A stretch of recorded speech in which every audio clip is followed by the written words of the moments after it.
अगली जो medical research ये कहती है कि ब्रेन के अंदर ब्लड ब्रेन बैरियर के कारण से कोई भी बाहर की मेडिसिन अंदर नहीं जा सकती।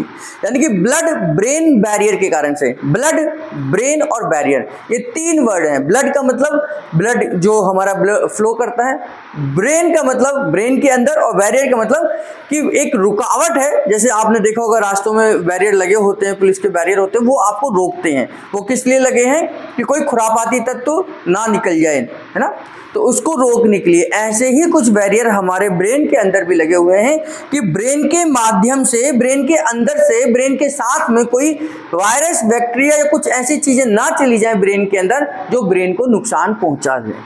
तो उसको हम बोलते हैं ब्लड ब्रेन बैरियर के कारण से कोई भी बाहर की मेडिसिन हमारे शरीर के ब्रेन में, मतलब शरीर के थ्रू ब्रेन में नहीं जा सकती। ये ब्रेन का सिस्टम है ना। तो इस वजह से अगर ब्रेन में कोई बीमारी हो जाती है तो उसे ठीक होने में भी टाइम लगता है। इसीलिए पैरालिसिस का पेशेंट ठीक नहीं हो पाता, कोमा का पेशेंट ठीक नहीं हो पाता, बहुत सारे ट्यूमर हैं वो ठीक नहीं होते, बिना ऑपरेशन के ठीक नहीं होते। क्यों? क्योंकि वहाँ तक मेडिसिन नहीं पहुँचती है। ब्लड ब्रेन बैरियर के कारण से बाहर की कोई भी मेडिसिन आसानी से अंदर नहीं पहुँचती है। और इसलिए आज भी मेडिकल साइंस यानी कि हमारी एलोपैथी ब्रेन के मामले में बहुत पीछे है ना। वहीं पर अगर हम बात करें न्यूरोथेरेपी, न्यूरोथेरेपी कोई चमत्कार नहीं करती है।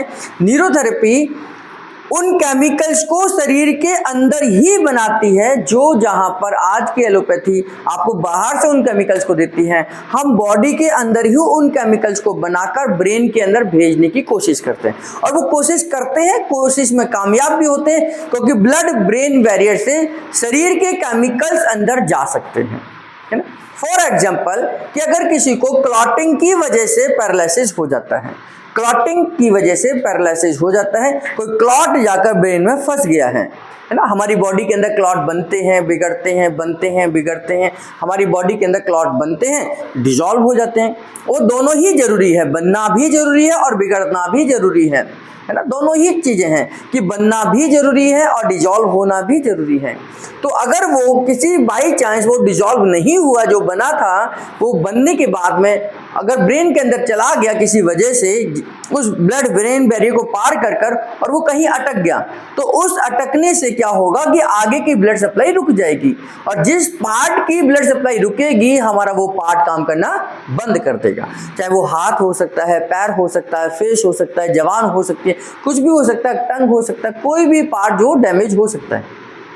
अब उस समय पर उस क्लॉट को डिसॉल्व करने के लिए शरीर क्या करता है? हैपरिन नामक एक केमिकल बनाता है। एक हैपरिन है जो ब्लड के क्लॉट को डिसॉल्व करता है। अब उस समय पर एलोपैथी डॉक्टर उस हैपरिन का इंजेक्शन लगाते हैं, ताकि वो जो हैपरिन है वो ब्लड उसमें ब्रेन के अंदर जाएगा, उस क्लॉट को डिसॉल्व करेगा।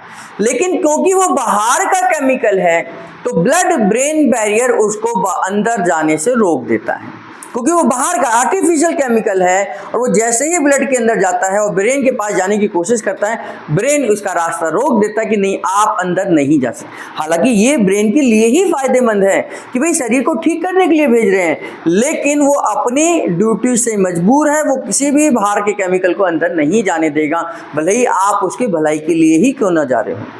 तो उस कंडीशन में यहां से केवल और केवल 20% इस केमिकल का असर ही उसमें जाता है।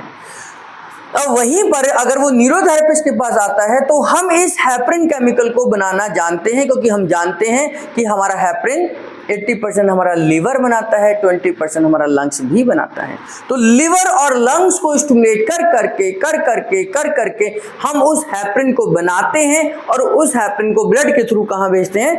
हमारे ब्रेन के अंदर भेजते हैं।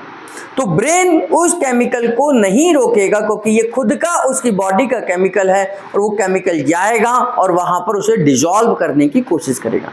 लेकिन जितना पुराना क्लॉट होता चला जाएगा वहां पर उसे डिजॉल्व होने के चांसेस कम से कम होते चले जाएंगे। इसीलिए पैरालिसिस के केसेस में आपने सुना होगा कि 1 घंटे के अंदर अंदर अगर उसे प्रॉपर तरीके से इलाज मिल जाए 1 से 2 घंटे के अंदर, तो पैरालिसिस ठीक हो सकता है, 101% ठीक हो सकता है। और जितना हम डिले करते चले जाएंगे तो उस समय पर उतना ही खराब होता चला जाएगा, क्योंकि क्लॉट वहां पर परमानेंट जमा होता चला जाएगा। एक क्लॉट जो वहां जमना शुरू हो रहा है तो उसे डिजॉल्व करना आसान है, जो जम चुका है उसे डिजॉल्व करना ज़्यादा मुश्किल है। तो उस समय पर हमारे मैं बार बार बोलता हूँ, एक न्यूरोथेरेपिस्ट जो हमारे पास कोर्स कर रहे थे, हमारे स्टूडेंट हैं, उनके फादर को पैरालिसिस हुआ, तो उसने लगातार ट्रीटमेंट देते चले और उसकी वजह से उनके फादर बहुत जल्दी ठीक हो गए। क्योंकि उन्होंने तुरंत ट्रीटमेंट देना शुरू करा, एलोपैथी ने अपना काम करना शुरू करा और लगभग 10 से 15 दिन में वो फर्स्ट क्लास हो गए। तो दोनों के ट्रीटमेंट एकदम से स्टार्ट होने पर पैरालिसिस का केसेस ठीक हो सकते हैं। लेकिन जहाँ पर पैरालिसिस के केस हमारे पास सालों के बाद आते हैं, वहाँ पर उस क्लॉट को डिजॉल्व करना थोड़ा मुश्किल है। लेकिन न्यूरोथेरेपी नेचुरल तरीके से आपके शरीर के अंदर ही केमिकल्स को बनाकर शरीर दिमाग के अंदर भेजती है, ब्रेन के अंदर भेजती है और नेचुरल तरीके से हम इसे ठीक कर सकते हैं। तो ज़्यादा कामयाब हम हैं क्योंकि हम किसी भी आर्टिफिशियल केमिकल का इस्तेमाल नहीं कर रहे हैं। हम बॉडी के अंदर ही उन केमिकल्स को बनाते हैं जो बॉडी की रिक्वायरमेंट है, यानी कि उस बीमारी को ठीक करने का जरूरत है। तो ब्लड ब्रेन बैरियर के कारण से कोई भी बाहर की मेडिसिन नहीं जा सकती, कुछ मेडिसिन को छोड़ दें। अब ये क्यों नहीं जा सकती? क्योंकि ब्लड ब्रेन बैरियर का जो साइज है, यानी कि जो बैरियर लगे हुए हैं वो इस तरीके से लगे हुए हैं। रोड पे ऐसे ही तो लगे होते हैं, ऐसे लगे होते हैं बैरियर, है ना, ऐसे खड़े होते हैं। तो यहाँ से क्या निकलेगी? बाइक ही तो निकल सकती है, यहाँ से कार नहीं निकल सकती, यहाँ से ट्रक नहीं निकल सकता, है ना। और ये बैरियर ऐसे लगे होते तो यहाँ से इतना बड़ा कार निकल जाती, यहाँ से ट्रक निकल जाता इतना बड़ा, है ना। लेकिन ये बैरियर वहां पर इस तरीके से लगे हैं, ये ब्लड ब्रेन बैरियर है, BBB, ब्लड ब्रेन बैरियर, है ना। तो ये बैरियर बहुत पास लगे हुए हैं। अगर ये बैरियर ऐसे लगे होते तो आसानी से निकल जाता कोई भी, है ना। तो अब इस बैरियर की वजह से ये है तो इस जगह बीच में, तो कुछ जो दवाइयां हैं उसका मॉलिक्यूल साइज बहुत छोटा होता है, तो वो यहां से निकल जाता है। जैसे नींद की गोली लेने पर नींद आती है ना, नींद की गोली खाते हैं तो नींद आ जाती है, यानी कि उसका केमिकल तो गया होगा ब्रेन के अंदर तभी नींद आई है, नहीं तो नींद ही नहीं आती अगर वो नहीं आती। हम शराब पीते हैं, हम वाइन पीते हैं, हम बियर पीते हैं, उसको पीने के बाद हम साथ में आसमान पर चले जाते हैं, है ना, दुनियादारी का पता नहीं चलता, क्योंकि उसके मॉलिक्यूल साइज भी अंदर चले जाते हैं, है ना। ऐसा नहीं कि कोई भी चीज़ नहीं जा सकती, बहुत सारी मेडिसिन्स भी जाती हैं जिनका मॉलिक्यूल साइज इस बैरियर से, इस गैप से छोटा होगा वो चली जाएगी। लेकिन जिसका मॉलिक्यूल साइज इससे बड़ा होगा तो जा पाएगी? नहीं जा पाएगी। तो ज़्यादातर मेडिसिन्स का मॉलिक्यूल साइज बड़ा होता है, इस वजह से वो ब्लड ब्रेन बैरियर को क्रॉस नहीं कर पाता है। कुछ मेडिसिन्स का मॉलिक्यूल साइज छोटा होता है, जैसे पेन किलर है, उसका साइज छोटा है इसलिए वो चली जाती है। और जैसे नींद की दवाई है वो खाते हैं वो चली जाती है। जैसे डोपामाइन है, डोपामाइन भी तो ब्रेन के अंदर ही जाता है, जैसे मेडिसिन खाते हैं वो हाथ हिलना बंद हो जाता है। तो ये सारी चीज़ें, इनके मॉलिक्यूल साइज बहुत छोटे हैं इसलिए ये ब्रेन के अंदर चली जाते हैं और इनका असर होता है।